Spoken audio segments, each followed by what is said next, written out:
تو میں اگر نظر دوڑاؤں تو مجھے ایک ہی کام ہے جو ڈومیننٹ نظر آتا ہے، وہ صحت کارڈ والا ہے، اگرچہ اس میں ہماری کچھ ریزرویشنز ہیں، لیکن ایک بہت بڑا کام ہے یہ، ایک غریب آدمی کے لیے علاج کروانا واقعی ایک میڈیکل کیس ایک فیملی کو بالکل زیرو پہ لے آتا ہے. بڑی بڑی امیر فیملیز ہیں جن کی جائیدادیں بک جاتی ہیں، یہ بہت بڑا ان کا ایک سٹیپ ہے. اللہ تعالیٰ انہیں جزائے خیر دے، اور آگے اگر ملک کی اکانومی ساتھ دے تو یہ معاملات چلتے رہے. تو یہ مجھے ایک کام ایسا نظر آیا کہ جو بیسک ہیومن رائٹس کے اعتبار سے جس کو جتنا اپریشیٹ کیا جائے اتنا ہی کم ہے.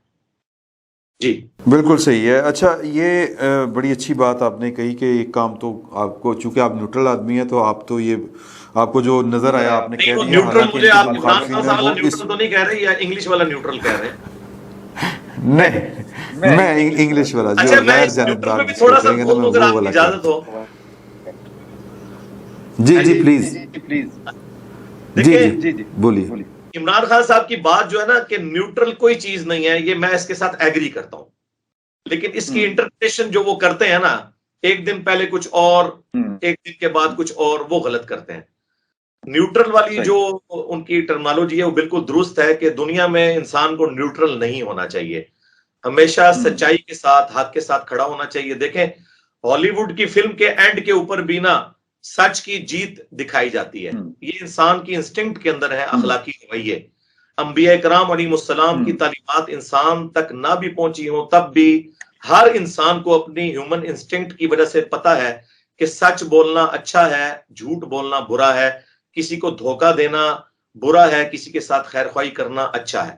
لہٰذا یہ نیوٹرل والا جو ان کی ایک ٹرم جو انہوں نے اس اعتبار سے ڈیوائز کی ہے، وہ اس کی جو فلسفی ہے اس کو تو ہم درست سمجھتے ہیں، لیکن جو اس کی انٹرپریٹیشن وہ کر رہے ہیں نا وہ بالکل غلط ہے. کہ وہ ریاستی اداروں کو اس اعتبار سے کہتے ہیں کہ وہ میرے ساتھ کھڑے ہوں. انڈائریکٹلی ریاستی اداروں کو بھی نیوٹرل نہیں ہونا چاہیے، چاہیے کہ وہ آئین کے ساتھ کھڑے ہوں، بکش بنے.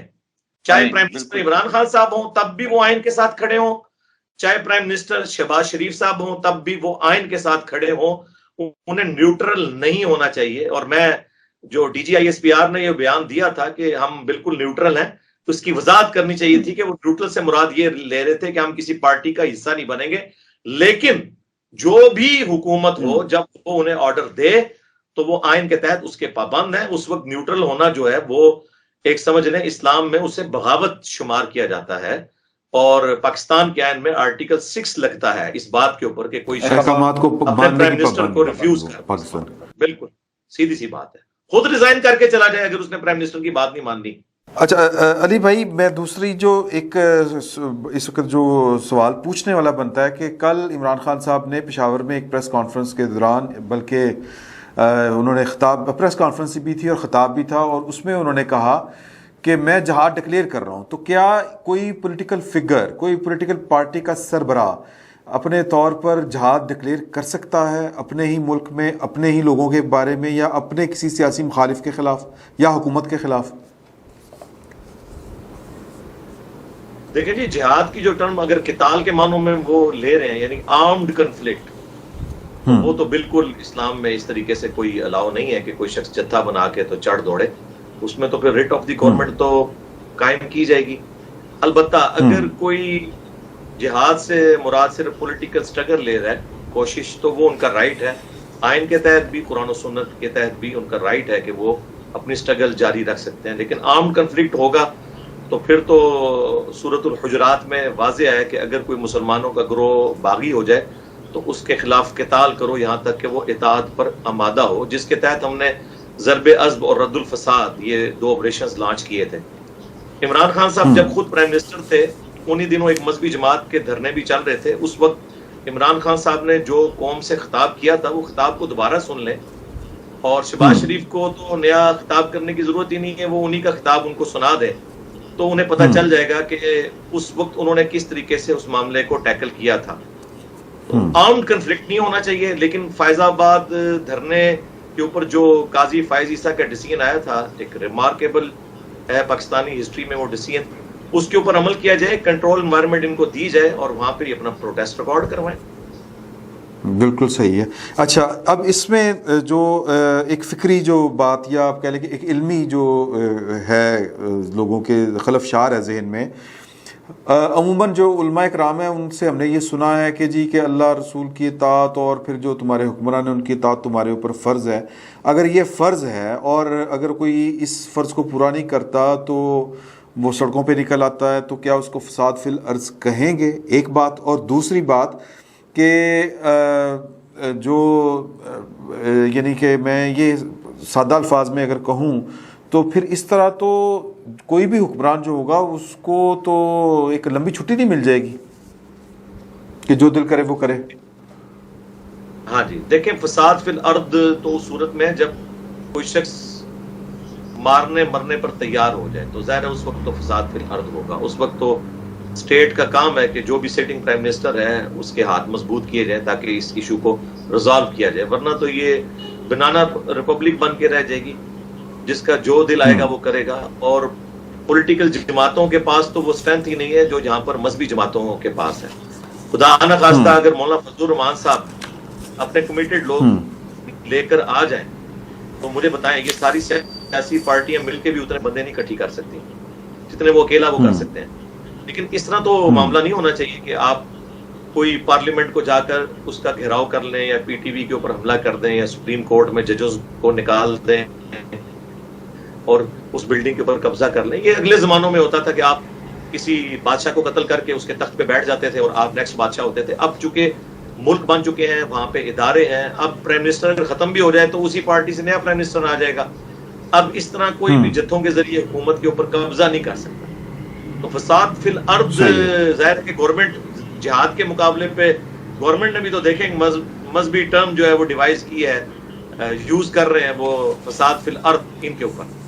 اور وہ ان کا کہنا یہ ہے کہ یہ لوگ آرمڈ کنفلکٹ کر رہے ہیں، ان کے پاس اسلحہ ہے، یعنی جو ان کا مبینہ ایک بیانات ان کے آ رہے ہیں. تو میرا خیال ہے اس میں اس وقت اس صورتحال کے اندر سپریم کورٹ میں آج کیس بھی لگا ہوا ہے. ان کو چاہیے کہ کوئی ایسا ڈیسیژن کریں جس کی وجہ سے سارا فتنہ و فساد ختم ہو. جس طرح کل اسلام آباد ہائی کورٹ کے جو چیف جسٹس ہیں اطہر من اللہ، انہوں نے کہا کہ میں بلینکٹ آرڈر نہیں دوں گا، باقی جو اسپیسیفکلی لوگ پکڑے جا رہے ہیں ان کے ساتھ آپ یہ نہ کریں. لیکن اگر ہم بالکل یہ کہہ دیں گے کہ آپ کسی کو بھی نہ پکڑیں، پھر تو آپ کو پتہ ہے پاکستانی عوام تو ان کے جذبات کے ساتھ تو ہمیشہ سے لوگ کھیلتے رہے ہیں، ڈکٹیٹرز بھی، مذہبی پیشوا بھی، پولیٹیکل لیڈرز بھی. اچھا دوسری بات یہ ہے کہ اس میں کنفیوژن عام آدمی کو ہوتی ہے کہ ایک پارٹی جو ہے جو تحریک چلا رہی ہے وہ کہہ رہے ہیں کہ جی کہ ہم تو جہاد کر رہے ہیں، دوسری جو گورنمنٹ ہے وہ کہہ دیتی ہے کہ فساد فی الارض شروع کیا گیا ہے. تو اب سوال یہ پیدا ہوتا ہے اس میں کہ ایک عام آدمی جو ہے وہ بہتر فیصلہ کس طرح کرے گا کہ ان دونوں فریقین جو ہیں، یہ جو دو فریق ہیں اس میں، یہ ان پر حق پر کون ہے؟ اب دیکھیں یہ تو بڑا مشکل سوال آپ مجھ سے کر رہے ہیں. اس کی وجہ ہے کہ اگر میں کسی ایک کو سپورٹ کروں گا تو دوسرے لوگ ناراض ہوں گے. ہم چونکہ سب کو مسلمان سمجھتے ہیں، ہم تو باقی مکاتب فکر کے لوگوں کے پیچھے بھی نمازیں پڑھنے کے قائل ہیں، انہیں مسلمان سمجھتے ہیں. تو بالکل اس طریقے سے جتنی پولیٹیکل جماعتیں ہیں پاکستان کے اندر، خواہ پی ٹی آئی ہو، مسلم لیگ نون ہو، JUIF ہو، جماعت اسلامی ہو، پاکستان پیپلز پارٹی ہو، سارے مسلمان ہیں اور کسی کی بھی ایفیلیشن کسی کے ساتھ ہو سکتی ہے. ہم کسی کو یہ مشورہ تو نہیں دیں گے کہ آپ فلاں جماعت جوائن کر لیں. پرسنلی میں یہ سمجھتا ہوں کہ اگر آپ ڈیموکریسی کے پوائنٹ آف ویو سے دیکھیں تو جتنی پاکستان میں جماعتیں ہیں ان میں سب سے زیادہ اگر ڈیموکریٹک ویلیوز موجود ہے نا کسی جماعت کے اندر تو وہ جماعت اسلامی ہے. مولانا مودودی کا کوئی بیٹا ان کی اولاد میں سے کوئی کسی منصب کے اوپر کبھی نہیں آیا.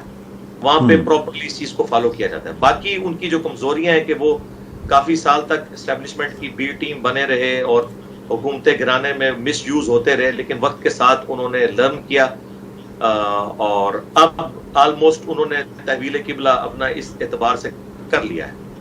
کیونکہ ان سے پہلے جو ان کے امیر تھے انہوں نے اس وقت پھر پرنسپل یہ ڈیسائیڈ کر لیا تھا کہ ہم اب اسٹیبلشمنٹ کا ساتھ نہیں دیا کریں گے. تو اب یہ تو میری ایک پرسنل رائے ہے کہ وہ بہتر. باقی جگہ تو آپ کو ون مین شو نظر آئے گا. نواز شریف صاحب جو کہتے ہیں وہی کچھ ہوتا ہے. باقی جو میٹنگز ہو رہی ہوتی ہیں وہ مشوروں کے لیے ہیں. زرداری صاحب جو کچھ کہتے ہیں وہی کچھ ہوتا ہے, اور عمران خان صاحب جو ہے وہ تو ان دونوں سے زیادہ مضبوط ہیں, کیونکہ ان کی جماعت تو کھڑی ان کے اوپر ہے, ان کے ساتھ کوئی اختلاف رائے کا سوچ بھی نہیں سکتا. ایون ان کے اپنے ساتھ بھی سوچیں تو ان کے فالوورز جو ہیں ان کی ٹرولنگ شروع کر دیتے ہیں. تو ڈیموکریسی تو جماعتوں کے اندر کوئی نہیں موجود. اب رہ گیا کہ ہم نے کس کا ساتھ دینا ہے. بھائی آپ کی جس کے ساتھ ایفیلیشن ہے, آپ سمجھتے ہیں کہ ملک کے لیے بہتر ہے, آپ ان کا ساتھ دیں, لیکن قانون نہ توڑنے دیں. اور یہ دیکھیں کہ یہ لوگ جب اپنے آپ کو دوسرے کی جگہ پر رکھ کر نہیں دیکھتے تو پھر یہ باتیں کچھ اور کر رہے ہوتے ہیں. اگر یہ خود اکیلے بیٹھ کے اپنے آپ کو اس کی جگہ رکھ کے دیکھیں تو ان کو پتا چلے گا جو مخالفین آپ کے ساتھ کر رہے ہیں یہی کچھ آپ نے بھی ان کے ساتھ کیا تھا.